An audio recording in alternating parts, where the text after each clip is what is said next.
What's going on, guys? It's Dan here. Welcome back to another edition of the Dan Q Review.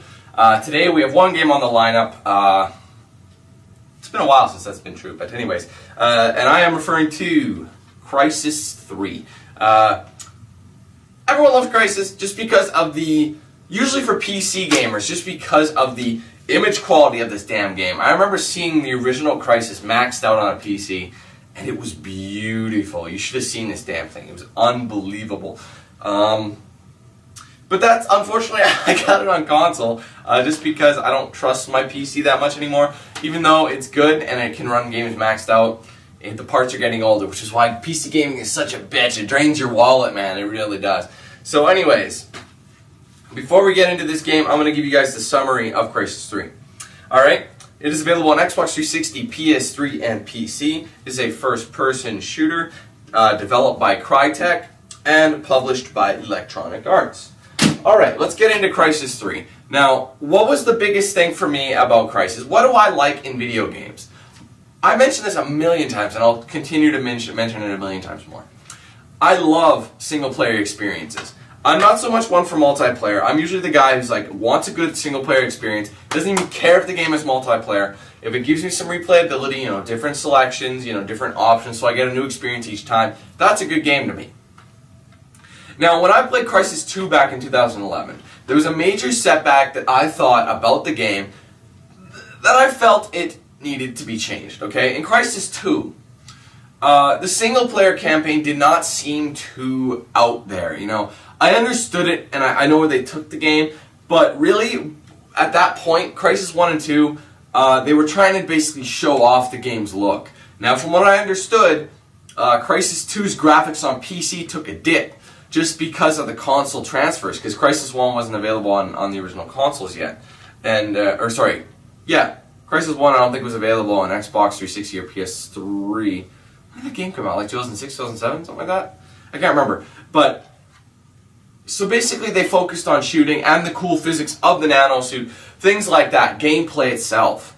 And the story kind of suffered for it. I understood the story, but it was just kind of thrown at you, Oh, here are these aliens, there's this and that. I know a lot of people are going to be like, what are you talking about, Dan? They clearly explained what was going on. It was a great, great game, but I didn't really think it was overly phenomenal, you know what I mean?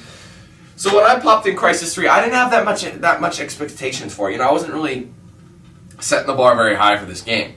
And I'm sure a lot of people, because it's also released on the same day as Metal Gear Rising Revengeance. I'm pretty sure that Metal Gear Rising outsold this game. So, is that a good thing? I don't know. I'm not going to say. But, let's talk about the single-player story. With that being said, Crysis 3 does things that I was very impressed with, okay? With single-player wise, you learn way more and you feel way more in touch with your main character. Prophet, or, what was his real name? Lawrence, I think. Been a while. Not really, but I tend to forget things easily. We're just going to call him Prophet, okay? He's Prophet. And, he's not just your typical military super soldier thrown into some crazy, high technological suit and high technologically advanced suit that gives him the biggest edge. No. Because of the events of Crysis 1 and 2, mainly Crysis 2, towards the ending is where it really got interesting at the end of Crysis 2. The effects of this suit are having a toll on Prophet's mind, okay? That's what I love. When something in there messes with your character's head or this and that to the fact where they're going to act irrationally. They're going to act they're going to do random bursts. They're going to be what's the word I'm looking for? They're going to be eccentric. They're going to do crazy things that they didn't do in the other games. And the suit was basically starting to take control of Prophet. Because his DNA was infused with basically the nanosuit's reconstruction, as well as Ceph DNA, which is the alien race, the Ceph. So basically, he was part human, part machine, and part alien, or part Ceph. So he was like the ultimate killer. Now, The thing about the single player that I love the most, I'm saying that, okay, it's really interesting how it's taking its toll, it's getting to his head, but he actually, it's an interesting story. Like, you follow an old companion, Psycho, and you learn about what happened to him in his suit, you learn about his past, what happened there, and you also learn about all the things that happened in basically Crysis 1 if you didn't play it, you know what I mean? Because Crysis 2 they didn't even mention Psycho, I don't think. It's been a while, but at any rate, you learn way more about Prophet's past. There's more backstory, there's more explanation as to how he got where he is today, and if the suit is good or not. Now, like I was saying though, the story, because of that, really interesting, especially the last couple levels. Really cool how they really implemented it, you know. And especially how it ended too. I was satisfied with this game's ending. And most of the time with first-person shooters, you're not given that much, you know. You're given, you know, just, okay, the main goal is shooting. Just blah, blah, blah, blah, blah, blah, blah, blah, new weapons, new upgrades. That's it. Storyline, they couldn't care less, right? So I was pleased with the story. I had a lot of fun with the story, and I'm glad I played this game. So, cool in that sense. How long is it? It's not ridiculously long. I think I beat it in about 6 hours. I think that's what it was. Let's see, does that make sense? A little longer than 6 hours. Maybe 7. 6.5, 7 hours. That makes sense. So average game, average length game, not too bad. However, with the storyline being good, and I myself being entertained by it, there are some downsides about this whole thing. Okay? One of the biggest things is the lack of change in gameplay from Crysis 2 to Crysis 3. Basically the same thing.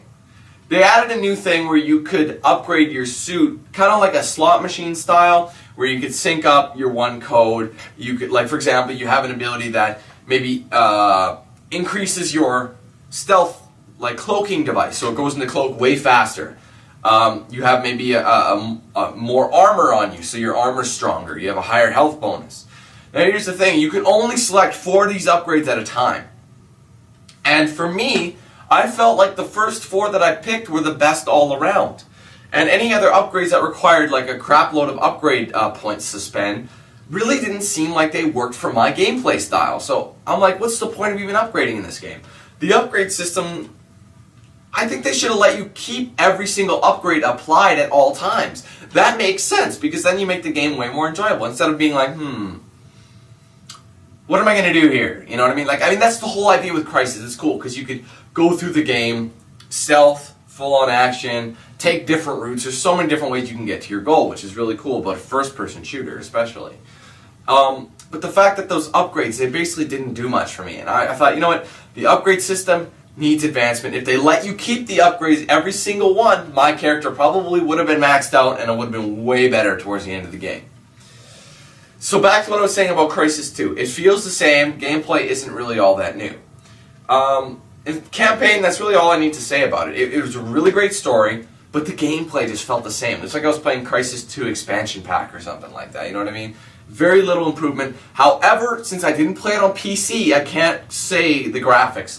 From what I heard, what the developers called it, they were meltdown PC graphics. Meaning they would kill your PC at the highest setting. Like your PC would start a fire trying to maintain the graphical look and like strength and whatever you want to call it of this game. But I don't really put graphics into play because of that. They don't make or break a game. It's usually the gameplay, story elements, that sort of thing that make the game for me. So, that being said, let's go on to multiplayer. How is multiplayer?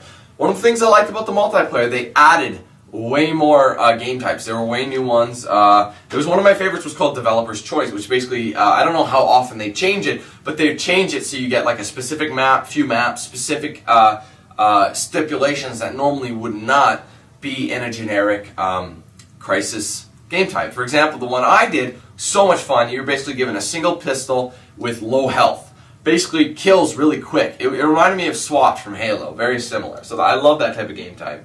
And we had your team deathmatch, your capture the flag, your assault type game types. They were all there, and there was a lot to do. But like I said, it felt like Crysis 2, exact same thing. It even looked the same. They even brought back classic Crysis 2. Oh, I wouldn't even call Crysis 2 classic, you know, if it was Crysis 1, but I think Crysis 1 was single player only. But anyways, Crysis 2, there were a few fan favorite maps that they brought back. Here's the thing, the fan favorite maps, I played more than any other goddamn map. I want to play the new maps. There were like 6 or 7 maps I never even got a chance to play because I kept getting the same maps every time. And I know people are like, Dan, why don't you just custom search it? You can't. You can only do a quick match and then they give you the maps you want. You can quick match the game type, that's pretty much it. So the problem with this game, the game's biggest downfall, was the fact that it felt so similar to Crysis 2. Now, I'm sure a lot of people are like, Dan, I really had fun with that. I thought it was enjoyable. Gotta keep in mind, I'm someone who plays all games. So I see it all. I don't like a particular single game. Maybe I do. Maybe I like it because I've played it a lot in the past. But at the same time, I don't like a specific genre for that. Like, I'm not the type of guy who buys only FPSs. I like my RPGs. I like my FPSs. I like my third-person shooters. I don't even need third-person shooters. I like my drama games, like Heavy Rain type thing. I love that kind of stuff. My detective games. I love those. Like L.A. Noire was awesome for me. One of my favorite games in a long time. Games like that I love, but you gotta understand, I try to look at each game from its own thing, not from a fanboy's point of view. And that's basically the easiest way to put that. So looking at Crysis 2, really cool that they upped the story like the way they did. They added a psychological factor and they brought way more backstory and you understood a little bit more what was happening. At the same time, it felt a lot like Crysis 2, same thing with the multiplayer. Even though they introduced like way more maps and way more game types, the game types weren't all that crazy and you rarely played any of the new maps. I know that sounds funny, but I never did. Maybe it was just bad luck for me. But that's what I'm just letting you know. So, people are going up and down. I'm looking at these mainstream reviewers' ratings, and they're giving it like ridiculously high scores. And I gotta agree with some of them. Like some of them are saying 9, some are saying 9.5 Game of the Year. Really? You think this is Game of the Year? Really? It got outsold by Metal Gear Rising. It doesn't matter. People already had that. I don't know. Whatever. People who bought both, probably would say they enjoyed Metal Gear Rising more than this. I personally didn't, because long story, Metal Gear Rising, okay? It's on my Facebook and Twitter if you want to check out what happened with that. But, I had fun with it. It was a great story. However, felt like Crysis 2 to me. Very similar, nothing crazy, you know? Because in Crysis 2 you played as Alcatraz. It was just kind of confusing. But anyway, what am I going to give this game? I'm a little up in the air with what I want to give it. I don't want to give it anything higher than an 8. I don't want to give it anything lower than a 7. So I'm kind of in between. I don't know if I want to give it a 7, a 7.5, just because of what it is. You know, if I were to go more fanboy or more, you know, I love my shooters, you know what? I'm going to give it this. I'm going to give this game a 7 out of 10. Why do I say that? I just explained it. Pay attention. That was a trick question. I'm just kidding. But honestly, that's it for me. You need to give me more than just the same gameplay. Try and shake it up. I mean, the bow, don't get me wrong, that bow is flippin' awesome. I forgot to mention the bow. The bow was the coolest addition. I love that bow. I'm sorry. I just had a bow orgasm. See what I did there? Anyway, but the bow was awesome, but it wasn't enough to change the gameplay style. A lot of fun, single player, multiplayer, that's all I'll say. So, I'm going to give this game a 7 out of 10. Great game, but it seems similar to Crysis 2, even with the additions to the new game. But that's how FPSs are, unfortunately, who follow a franchise of FPSs. Usually that's the case. They don't feel too fun to me anymore. Especially, but if you have a new IP, whoops, that can stay there. It's